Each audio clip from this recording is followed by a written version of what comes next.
সবাই পাবে না ভক্তমণ্ডলী মায়েরা। এক ভাই প্রশ্ন করছে ছোট ভাই বড় ভাইকে, হ্যাঁ রে ভাই, ভগবান যে বলল আমাদের ঘরে সন্তান আসবে, আমরা দুই ভাই তো গোবিন্দ চরণের নয়নের জল দিলাম, কার ঘরে আসবে এটা তো বললো না। কি তোর ঘরে অর্ধেক আমার ঘরে অর্ধেক শিশুপালের মতো এরকম হবে না? বলে না, তা কেন হবে, যে কোনো একজনের ঘরে হবে। দুই ভাই মিলে যুক্তি করছে, যার ঘরেই হোক বাবা হওয়ার অধিকারটা অপর ভাইও পাবে, বিনিময়ে সম্পত্তিটা ছেলের নামে করে দিতে হবে।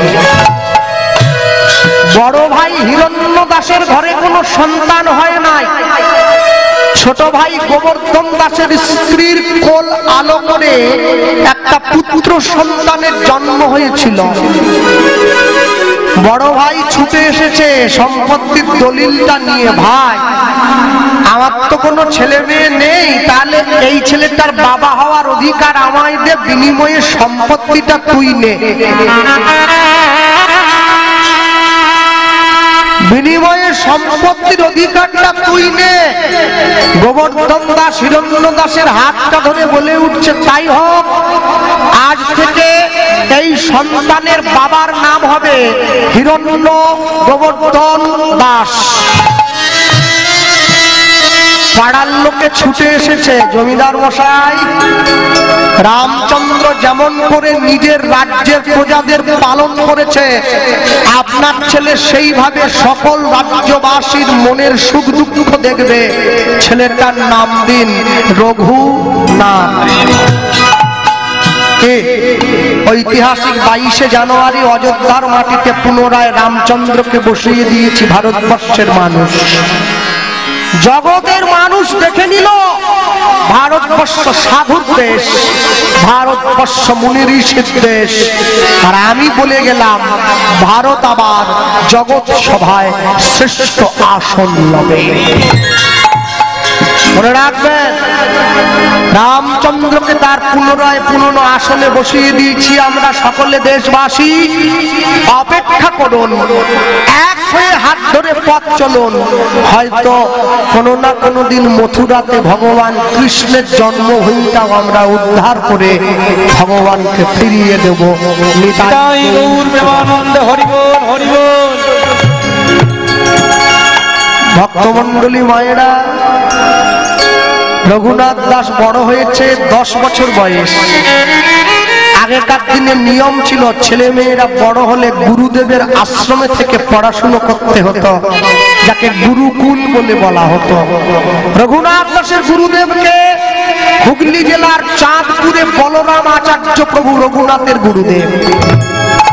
তার আশ্রমে নিয়ে গেছে, সোনার পালকিতে চেপে জমিদারের ছেলে রঘুনাথ দাস পালকি থেকে নেমে গিয়ে গুরুদেবের চরণটা জড়িয়ে ধরেছে। গুরুদেব, রঘুনাথ কিছু বলবে বাবা? আপনাকে দেখে আমার বড্ড ভালো লেগেছে, যাকে দেখিলে মুখে আসে কৃষ্ণ নাম, জানিবে সেই বৈষ্ণব, তাকে করিবে প্রণাম। রঘুনাথ দাস গুরুদেবের চরণটা জড়িয়ে ধরেছে, কেউ শেখায়নি, নিজে নিজেই বলছে জয় জয় শ্রী গুরু, গুরু আমার প্রেম কল্পতরু। জয় জয় শ্রী গুরু, গুরু আমার প্রেম কল্পতরু। বড় অদ্ভুত অদ্ভুত যাকো পরকাশ, অদ্ভুত যাকো পরকাশ। তাই গৌর হরি অদ্ভুত যাকো পরকাশ, বড় অদ্ভুত যাকো পরকাশ। একটু হাত তুলুন তো, কারা কারা গুরু দীক্ষা নিয়েছেন দেখি। ও সবাই নিয়ে নিয়েছে, কিন্তু আমি পারতাম। বাহ দাঁড়াও, আরে কারা কারা গুরু দীক্ষা নেননি একটু দেখবো। হ্যাঁ গুরু দীক্ষা নেবেন, হ্যাঁ যাক ভালো লাগে তার চরণে কানটা বাড়াবেন। কেন জানেন? যত দামি সোনার গয়না হোক, ব্যবহার না করলে গয়না যেমন ময়লা পড়ে যায়, যত দামি দেহ হোক, গুরু দীক্ষা না করলে মনে ময়লা পড়ে যায়, মন পরিষ্কার হয়। আমার অজ্ঞান আধার দূর করেছে, আমার দূর করেছে, জ্ঞানের প্রদীপ জ্বালাই দিয়ে আমার অজ্ঞান আধার দূর করেছে। ইহলোচন আনন্দ ধাম, ইহলোচন আনন্দ ধাম, ইহলোচন আনন্দ ধাম, ইহলোচন আনন্দ ধাম। রঘুনাথ দাসের চরণটা জড়িয়ে ধরে গুরুদেব যখনই রঘুনাথ রঘুনাথ ওঠো বাবা, ওঠো ওঠো ওঠো। আচ্ছা রঘুনাথ, তুমি যে আমায় জড়িয়ে ধরে এত ভালো ভালো কথাগুলো বললে বাবা, সত্যি কথা বলো তো, এই কথাগুলো তোমায় কে শিখিয়ে দিয়েছে? আগে গুরুদেব এই কথা আমায় কেউ শেখায়নি, তবে বললে কি করে বাবা? আগে আপনাকে দেখে তো আমার মন থেকে কথাগুলো বেরিয়ে চলে, উঠন্তি মূল পত্রে চেনা যায়। আশীর্বাদ করেছে ভগবান, ভক্ত হবে, ভক্তের প্রকাশ হচ্ছে।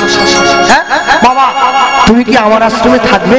আগে হ্যাঁ গুরুদেব আমি থাকবো। শোনো, আমার আশ্রমে থাকলে কিন্তু কাজ করতে হবে। কি কাজ করবে? কেন? ভগবানকে সাজাবো, ফুল তুলে মালা গাঁথবো, ভগবানের মন্দিরটা পরিষ্কার করবো, আশ্রমের জন্য ভিক্ষা করবো। তুমি জমিদারের ছেলে হয়ে ভিক্ষা করবে? হ্যাঁ গুরুদেব। করবো না কেন? তাহলে আজ থেকে আমার আশ্রমে তুমি থাকো। বাবা জ্যাঠা দুইজন রঘুনাথ দাসকে রেখে দিয়ে নিজের ঘরে ফিরে চলে গেলেন।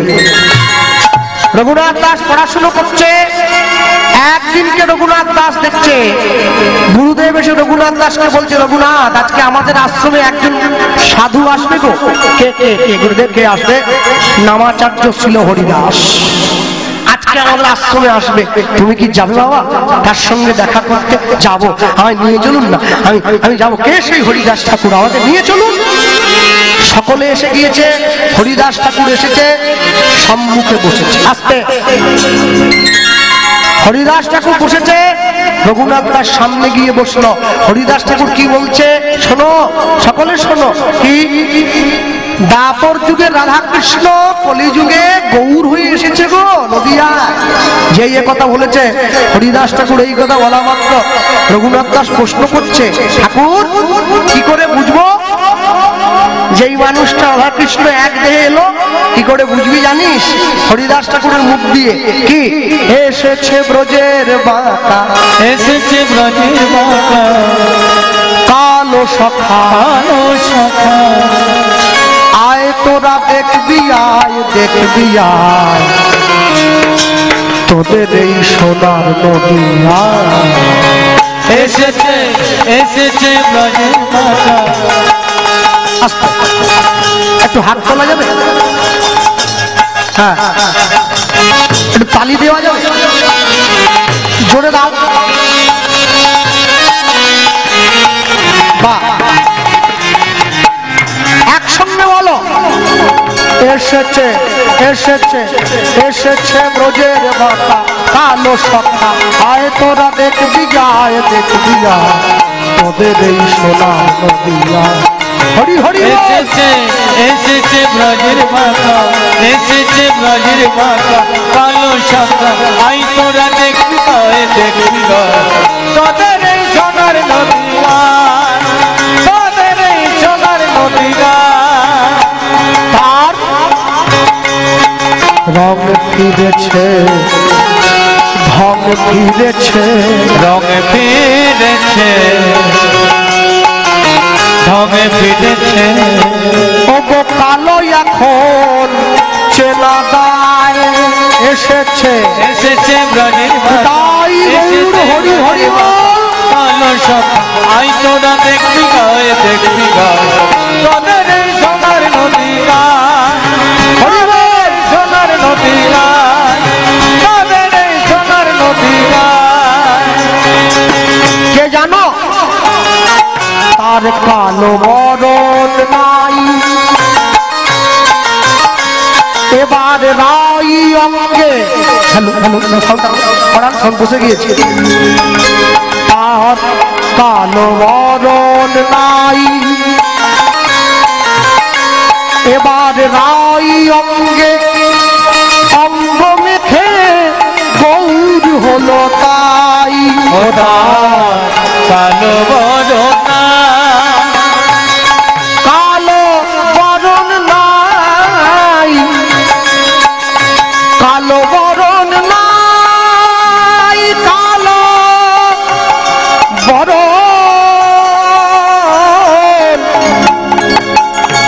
কালো বরণ নাই কালো বরণ নাই কালো বদর নাই ওই নারাই অঙ্গে অঙ্গ মেখে গৌর বলো তা ব্রজে ধুলো খেলা প্রেমের খেলা খেলতে এলো এ ধরায়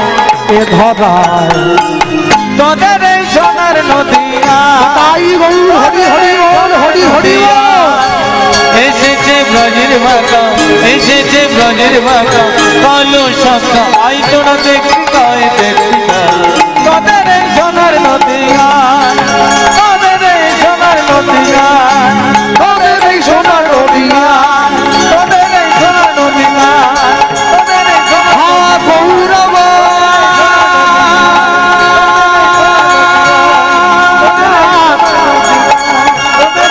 তুমি কৃপা করো কৃপা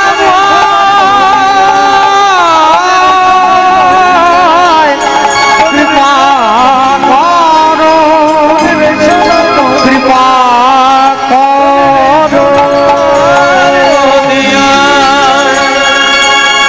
बोलिए भाई चैतन्य महाप्रभु की जय निताई चाँद की जय निताई गौर प्रेमानंदे हरि बोल निताई गौर प्रेमानंदे हरि हरि हरि बोल আমি তোমার হলাম আমি তোমার আমি তোমার হলাম আমি তোমার ভোলা আমি তোমার আমি তোমার হলাম আমি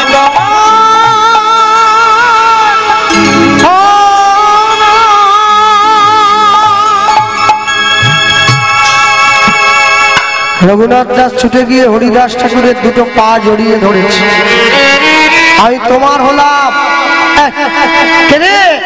পায়ে পড়েছে পায়ে পড়ছিস কেন বাবা উঠবো ঠাকুর আমার নাম রঘুনাথ বড্ড সুন্দর নাম তোর তুই কি করিস ঠাকুর আমি এই আশ্রমে থাকি আমি লেখাপড়া করতে এসেছি বা তোমার নাম কি রঘুনাথ দাস প্রশ্ন করছে হরিদাস ঠাকুরকে তোমার নাম কি হরিদাস ঠাকুর বলছে আমার নাম হরিদাস রঘুনাথ দাস বলে উঠছে বাহ এই জগতে সবাই মায়ার দাস গাড়ি বাড়ির দাস টাকা পয়সার দাস তুমি কিনা হরির দাস তোমার নামটা শুনে আমার খুব ভালো লেগেছে আচ্ছা তুই যে গোটা গায়ে কি সব দাগ দাগ দিয়েছ এইসব এই দাগগুলো পাগল ছেলে দাগ নয় এগুলোকে তিলক বলে ঠাকুর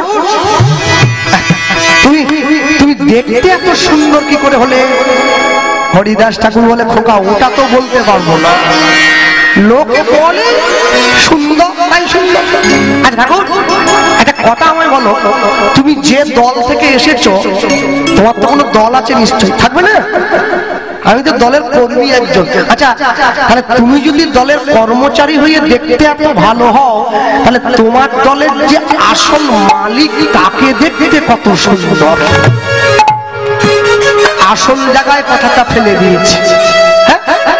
গোরা যদি হতো মধু, জ্ঞান দাসে কয় আস্বাদ করিয়া মজিত কুলেরই বধূ। পাগল ছেলে, আমার দলের যে আসল মালিক তাকে তুই দেখেছিস, তার নাম শুনেছিস? সে চৈতন্য মহাপ্রভু রে। তাকে দেখা মাত্র কলিকালের মানুষ প্রেমে ভুলে গিয়েছে রে বাবা। ঠাকুর মাথাটা বাড়িয়ে দিয়েছে, তাহলে একটু আশীর্বাদ করো, আমি যেন তোমার ওই দলের আসল মানুষটার সন্ধানে যেতে পারি। কার কাছে মাথা পাতলো দেখো? লক্ষহীরার মতো গণিকা বেশ্যাকে যে উদ্ধার করেছে তার কাছে মাথা পেতেছে। মুসলমান ঘরে জন্ম হয়ে যে ভগবানকে নিজের হাতের মুঠোয় করে রেখেছে তার কাছে মাথা পেতেছে। সৃষ্টিকর্তা ব্রহ্মা হয়ে যে দিবানিশি 3 লক্ষ হরিনাম করে তার কাছে মাথা পেতেছে। 22 বাজারে বেত্রাঘাত সহ্য করেও যে হরিনাম ছাড়েনি তার কাছে মাথা পেতেছে। সাধু সঙ্গ সাধু সঙ্গ সর্বশাস্ত্রে কয়, সর্বশাস্ত্রে লাভ মাত্র সাধু সঙ্গ, সাধু সঙ্গ কৃষ্ণ ভক্তি প্রেম হয়, কৃষ্ণ ভক্তি প্রেম হয়। হরিদাস ঠাকুর রঘুনাথের মাথায় হাত দিয়ে রঘুনাথ দাসকে আশীর্বাদ করছে। শোনো রঘুনাথ, আমি যদি একদিনের জন্য গৌর ভজন করে থাকি, একদিনের জন্য হলো, যদি আমি চৈতন্য মহাপ্রভুকে ভালোবেসে থাকি, আমি তোমায় আশীর্বাদ করলাম, তোমার চৈতন্য প্রাপ্তি হবেই হবে।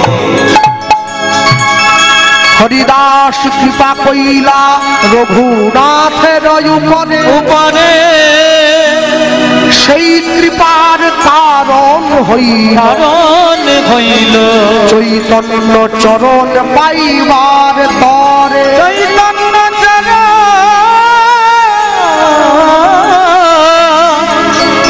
পাইবার তরে।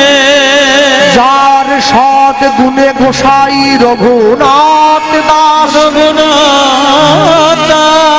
চৈতন্য জন্মাইল ভক্তি, জন্মাইল ভক্তি, আজ জন্মিল বিশ্বাস, জন্মিল